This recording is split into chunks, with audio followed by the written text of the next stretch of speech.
आज की वीडियो में हम पढ़ने वाले हैं डेटा विजुअलाइजेशन के बारे में। सबसे पहले ये जान लेते हैं कि विजुअलाइजेशन क्या होता है। विजुअलाइजेशन बेसिकली एक ऐसा प्रोसेस है जिसके थ्रू हम कोई भी डेटा को पिक्चर और ग्राफ के फॉर्म में रिप्रेजेंट कर सकते हैं। अगर हम इस चैप्टर की बात करें तो इसमें हम पढ़ने वाले हैं डेटा विजुअलाइजेशन यूजिंग पाइप्लॉट। पाइप्लॉट एक कलेक्शन ऑफ मेथड होता है जो मैटप्लॉटलिब लाइब्रेरी के अंदर डिफाइन किया गया है। जैसे पांडास लाइब्रेरी है, उसी तरह से टू डायमेंशनल ग्राफिक को क्रिएट करने के लिए हमारे पास एक लाइब्रेरी है मैटप्लॉटलिब, और उसका यूज करके हम डेटा विजुअलाइजेशन कर सकते हैं। चार्ट के बारे में अगर जैसे बार चार्ट है, लाइन चार्ट है, बार ग्राफ हो गया, मल्टीपल चार्ट है, इस सब में कुछ नोमेनक्लेचर हम लोग यूज करते हैं जिसे बोला जाता है एनाटॉमी ऑफ चार्ट। अगर हम मैटप्लॉटलिब की बात करें तो मैटप्लॉटलिब सिंपल एक लाइब्रेरी है जिसका यूज करके हम 2D ग्राफिक को डिजाइन कर सकते हैं। अगर सिलेबस की बात की जाए तो सिलेबस में हमें लाइन चार्ट, बार चार्ट और हिस्टोग्राम, इस तीनों के बारे में पढ़ना है। स्टार्ट करते हैं। पहला कंसेप्ट है representing the data in the form of pictures and graph is called data visualisation. ये चीज हमने शुरू में ही जाना था कि किसी भी डेटा को अगर हम पिक्चर या ग्राफ के फॉर्म में रिप्रेजेंट कर दें तो इस प्रोसेस को हम डेटा विजुअलाइजेशन बोलेंगे। It represents trend, patterns etc for making decision in business. जैसे अगर इकोनॉमिक्स का है या फिर कोई पार्टिकुलर जैसे बिजनेस है तो उसका बढ़ रहा है, घट रहा है, उससे रिलेटेड हम पैटर्न, ट्रेंड के बारे में जानना चाहें तो उसके लिए हम डेटा विजुअलाइजेशन का यूज कर सकते हैं। Matplotlib is a Python library to create 2D graphics.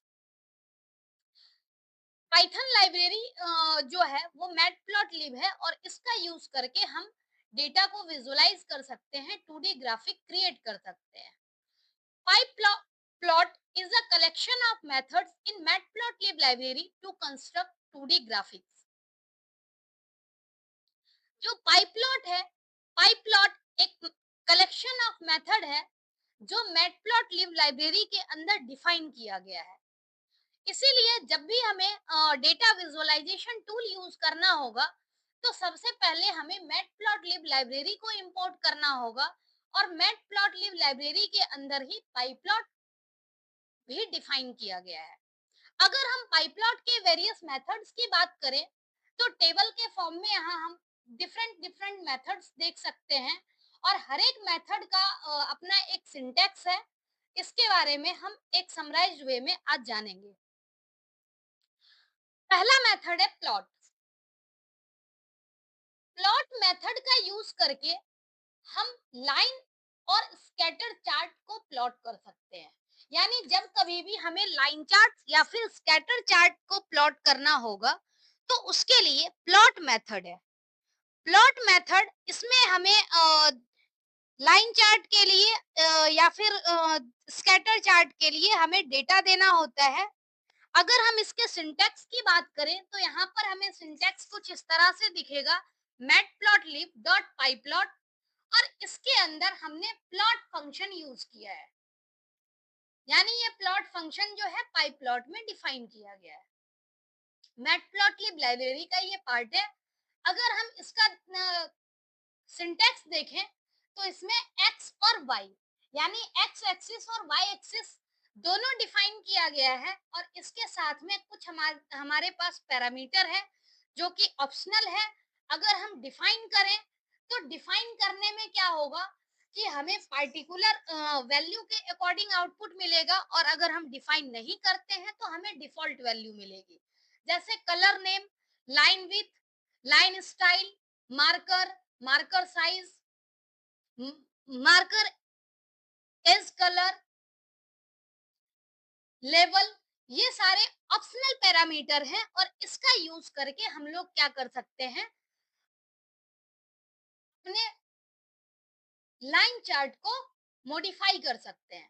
Parameters X and Y are necessary and others are optional, that is can be skip. Level parameter is use for multi chart. मतलब ये जितना भी आपका ये parameter है, ये सारे optional हैं। एक्स और वाई जो है, एक्स और वाई मैंडेटरी है, और ये लेवल जो है ये मल्टीपल चार्ट में, मल्टी चार्ट में हम लोग यूज करते हैं। नेक्स्ट है बार। बार मेथड का यूज जो होता है वो है to plot the vertical bar chart. यानी वर्टिकल बार चार्ट अगर हमें प्लॉट करना होगा तो उसके लिए हम बार मेथड का यूज करेंगे। उसका सिंटेक्स है matplotlib.pyplot। जितना भी फंक्शन है उसके लिए हमें matplotlib.pyplot यूज करना ही होगा। अगर हमें इतना लंबा यूज नहीं करना है तो उसके लिए हम जिस टाइम में इस लाइब्रेरी को इंपोर्ट करेंगे उस टाइम में हम इसका नाम को शॉर्ट में दे सकते हैं। जैसे हमने पांडास लाइब्रेरी में नंपाई में एलियास क्रिएट किया था, वैसे ही matplotlib.pyplot की जगह पर भी हम एलियास क्रिएट करके छोटा बना सकते हैं। अदरवाइज हमें हर जगह इतना लंबा यूज करना होगा। नेक्स्ट, अगर हम कंसेप्ट देखें, वर्टिकल बार चार्ट के लिए हमें बार मेथड का यूज करना होता है, और इसमें भी जो पैरामीटर है एक्स वाई वो नेसेसरी है। उसके अलावा अदर पैरामीटर जो है वो ऑप्शनल है। जैसे विथ का यूज करके हम लोग बार चार्ट की विथ को डिफाइन कर सकते हैं, कलर डिफाइन कर सकते हैं। अगर हम इसमें लेवल का यूज करें तो मल्टी चार्ट में हम लोग लेवल का यूज करते हैं। नेक्स्ट है बार एच। जब हमें हॉरिजॉन्टल बार चार्ट डिजाइन करना होगा उस केस में हम बार एच मेथड का यूज करते हैं। सेम इसका भी हमारे पास पैरामीटर है एक्स और वाई। लेकिन क्या होता है कि हॉरिजॉन्टल बार चार्ट में जैसे हम y की जगह x और x की जगह y को लिखते हैं, इसीलिए पहले y लिखा गया है फिर x लिखा गया है। नेक्स्ट है पैरामीटर एक्स वाई जो है वो नेसेसरी है और बाकी सारे ऑप्शनल है। शो शो मेथड का यूज करके हम क्या कर सकते हैं, किसी भी चार्ट को डिस्प्ले करते हैं। यानी जब हमें आउटपुट स्क्रीन पे किसी भी चार्ट को या फिर विजुअलाइजेशन टेक्निक को हमें शो करना होगा तो उसके लिए हम शो मेथड का यूज करेंगे। शो मेथड का यूज करके ही हम अपने चार्ट को आउटपुट स्क्रीन पे डिस्प्ले कर सकते हैं। नेक्स्ट है एक्स लेबल और वाई लेबल। एक्स लेबल जो है वो क्या करता है, एक्स एक्सिस के लिए लेबल सेट करता है। यानी एक्स एक्सिस को हम कोई नाम दे सकते हैं, ऐसे ही वाई एक्सिस को हम नाम दे सकते हैं। जैसे डिस्टेंस टाइम ग्राफ है तो डिस्टेंस एक्स एक्सिस पे डिस्टेंस होता है, वाई एक्सिस पे टाइम होता है। तो डिस्टेंस के लिए हम एक्स एक्सिस के लिए एक्स लेबल का यूज करके हम डिस्टेंस मार्क कर सकते हैं लेबल। ऐसे ही वाई एक्सिस के लिए वाई लेबल का यूज करके टाइम लिख सकते हैं। तो इस तरह से लेबल का यूज होता है। नेक्स्ट है title. To set the title of chart. Title method का यूज करके हम क्या कर सकते हैं, यहाँ पर टाइटल का टाइटल दे सकते हैं, यानी चार्ट का कुछ नाम दे सकते हैं। सेम तरीके से हम यूज करेंगे। जैसे एक्स लेवल में हमें क्या करना है, यहाँ पर लेवल लिखना है और कुछ नाम देंगे तो ऑब्वियस सी बात है सिंगल या डबल कोटेशन मार्क में हमें देना होगा, चाहे वो एक्स का लेवल हो या फिर वाई का लेवल हो या फिर टाइटल हो। हर कंडीशन में हमें सिंगल या डबल कोटेशन मार्क का यूज करना है क्योंकि ये वैल्यू स्ट्रिंग टाइप की होती है। नेक्स्ट है legend. To place the legend on axis corresponding to the level parameter passed to plot और bar H method. Legend generally क्या होता है कि जैसे कोई हम ग्राफ बनाते हैं तो जैसे सपोज यहाँ पर इस एरिया में ग्राफ है तो इस कॉर्नर पे यहाँ पर कुछ डिस्क्रिप्शन रहता है। तो इसी डिस्क्रिप्शन को जो बोलते हैं वो बोलते हैं लीजेंड। लीजेंड एक ऐसा एरिया है जो ग्राफ के एलिमेंट को डिस्क्राइब करता है। प्लेस द लीजेंड, हम लोग क्या करते हैं, लीजेंड फंक्शन का यूज करेंगे। और लीजेंड में हमें लोकेशन डिफाइन करना होता है कि किस लोकेशन पे हम लोग लीजेंड को डिफाइन करना चाहते हैं। नेक्स्ट है एक्स लिम और वाई लिम। एक्स लिम फंक्शन जो है वो एक्स की लिमिट सेट करने के लिए, मतलब एक्स की लोअर वैल्यू क्या होगी करेंट एक्सिस पे, एक्स एक्सिस पे, और वाई की लोअर लिमिट क्या होगी, लोअर और अपर लिमिट डिफाइन करने के लिए यहाँ पर हम एक्स एक्सिस की अगर लिमिट डिफाइन करनी होगी तो एक्स लिम यूज करेंगे और लोअर एंड अपर वैल्यू हमें पास करना होगा। उसी तरह से वाई लिम का यूज करके हम वाई एक्सिस की लिमिट को पास करेंगे। नेक्स्ट है एक्स टिक और Y tick. To get and set the current tick location and label the X axis. मतलब अगर हम एक्स एक्सिस के जो भी लोकेशन है उसको अगर हम टिक करना चाहते हैं, लेवल करना चाहते हैं लोकेशन और लेवल को, तो उस जगह पर हम एक्स टिक का यूज करेंगे। जैसे कई बार हम ग्राफ देखते हैं तो यहाँ पर मार्क किया हुआ रहता है इस तरह से, तो वही एक्स टिक और वाई टिक होता है। कहाँ कहाँ पर टिक करना है वो वैल्यू हमें लिस्ट के फॉर्म में प्रोवाइड करनी होती है। ऐसे ही वाई एक्सिस पे टिक के लिए हम वाई एक्सिस में लिस्ट ऑफ टिक प्रोवाइड करते हैं। नेक्स्ट है सेव फिग। सेव फिग का जो यूज होता है, अगर हम किसी पर्टिकुलर ग्राफ को अपने सिस्टम में सेव करना चाहते हैं, करंट डायरेक्टरी में, वर्किंग डायरेक्टरी में सेव होता है, तो उस केस में क्या होता है, अगर हम सेव फिग का यूज करते हैं तो जो भी आउटपुट है वो इमेज सेव हो जाती है। अगर हम कंप्लीट पाथ देंगे तो जो भी फाइल की लोकेशन होगी वहां पर वो इमेज सेव होगा। और अगर हम पाथ नहीं देंगे तो उस केस में क्या होगा, जो करंट वर्किंग डायरेक्टरी है वहां पर फिगर सेव हो जाएगा। मतलब आउटपुट को अगर हमें परमानेंटली फिगर के फॉर्म में सेव करना है तो उस केस में हम क्या कर सकते हैं, सेव फिग फंक्शन का यूज कर सकते हैं। और लास्ट फंक्शन है हिस्ट। यानी जब कभी भी हमें हिस्टोग्राम प्रिंट करना हो, प्लॉट करना हो, तो उस केस में हम हिस्ट फंक्शन का यूज करते हैं। हिस्ट फंक्शन में हिस्टोग्राम में क्या होता है, एक्स और बिन्स, बिन्स जो मतलब गैप होता है, तो ये दोनों चीज नेसेसरी है। Otherwise hist type, align, cumulative, orientation, colour, label, stack, ये सब जो है ये ऑप्शनल पैरामीटर होता है और बाय डिफॉल्ट इसकी ज्यादातर की जो स्टैक की वैल्यू होती है वो फॉल्स होती है। ऐसे ही क्युमुलेटिव की वैल्यू भी फॉल्स होती है। तो हम जरूरत के हिसाब से अदर पैरामीटर को यूज कर सकते हैं। जो भी नीड होगी, जो काफी इम्पोर्टेंट पैरामीटर होगा वो हम कस्टमाइज करने के लिए, अपने विजुअलाइज करने के लिए जो भी हम टूल यूज करेंगे उसको कस्टमाइज करने के लिए हम लोग सभी इम्पोर्टेंट पैरामीटर को जरूर पढ़ेंगे।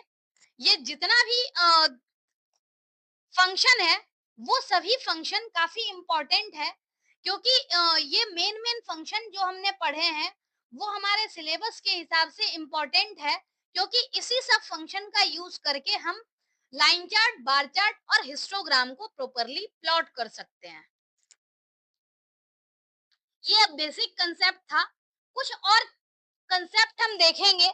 जैसे मैटप्लॉटलिब में कुछ मार्कर स्टाइल होते हैं, तो जब अगर हमें मार्कर स्टाइल डिफाइन करना हो तो उस कंडीशन में हमें पता होना चाहिए कि हम क्या क्या मार्कर स्टाइल यूज कर सकते हैं।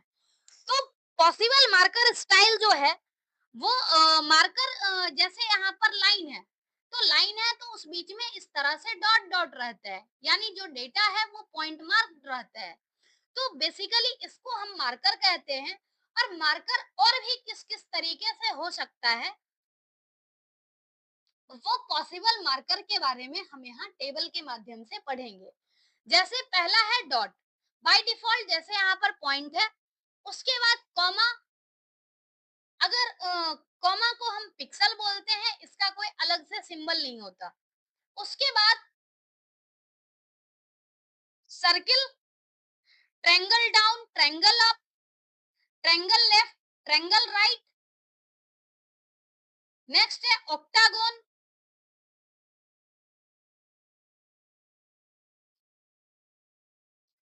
Try up, try left, try right, try down, octagon, square, pentagon, plus field में पी, स्टार, हेक्सागोन 1 के लिए स्मॉल एच, हेक्सागोन 2 के लिए कैपिटल एच, ऐसे ही plus X, X field, diamond, capital D से डायमंड, स्मॉल डी से thin diamond, V line से और एच लाइन से हॉरिजॉन्टल लाइन, वी लाइन से वर्टिकल लाइन।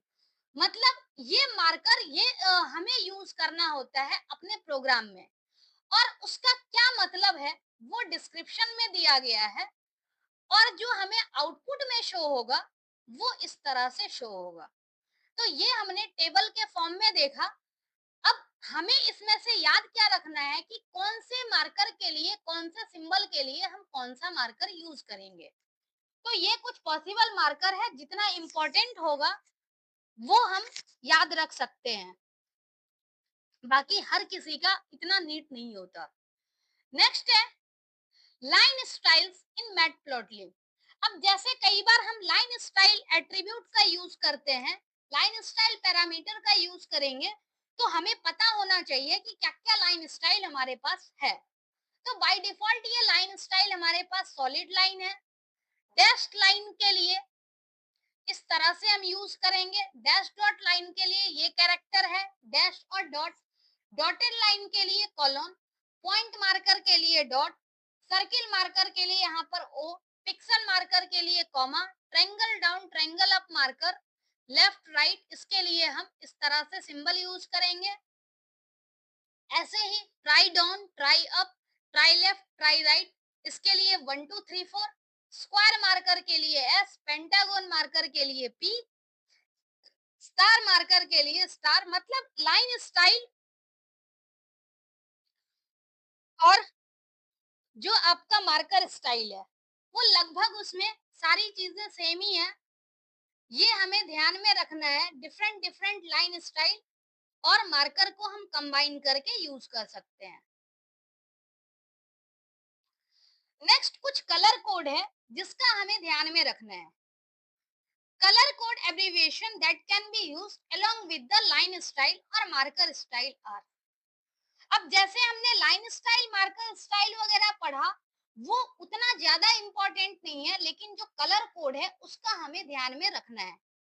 कलर कोड को कभी भी हमें कलर यूज करना होगा तो सिंपल इस तरह से, अगर ब्लू कलर चाहिए तो बी यूज करेंगे, ग्रीन के लिए जी यूज करेंगे, रेड के लिए आर यूज करेंगे, सियान के लिए सी, मजेंटा के लिए एम, वाई के लिए येलो, ब्लैक के लिए ऑलरेडी ब्लू यूज हो चुका है तो ब्लैक के लिए हमें के यूज करना है। ये बस ध्यान में रखना है, ये थोड़ा डिफरेंट होता है कि फर्स्ट लेटर नहीं है। व्हाइट के लिए डब्ल्यू। अगर हम इस टेबल को ध्यान से देखें तो हर एक कलर का जो पहला लेटर है उसको हमने स्मॉल में लिखा है और ये कलर कोड है। लेकिन ब्लैक के लिए जो कलर कोड है वो बी नहीं हो सकता, क्योंकि ऑलरेडी वो ब्लू के लिए डिफाइंड है, तो यहाँ पर ब्लैक के लिए के है, यानी लास्ट लेटर। तो इस तरह से हम कलर कोड भी यूज कर सकते हैं। तो ये कुछ बेसिक कंसेप्ट था जो कि डेटा विजुअलाइजेशन के बारे में हमें पता होना चाहिए। अगर ये कंसेप्ट हमें पता होता है तो हम इजिली क्या कर सकते, जितना भी विजुअलाइजेशन टूल है उसका यूज कर सकते हैं। तो आज के लिए इतना ही। नेक्स्ट हम जो भी कंसेप्ट है वो अगली वीडियो में करेंगे। Thank you, thank you so much.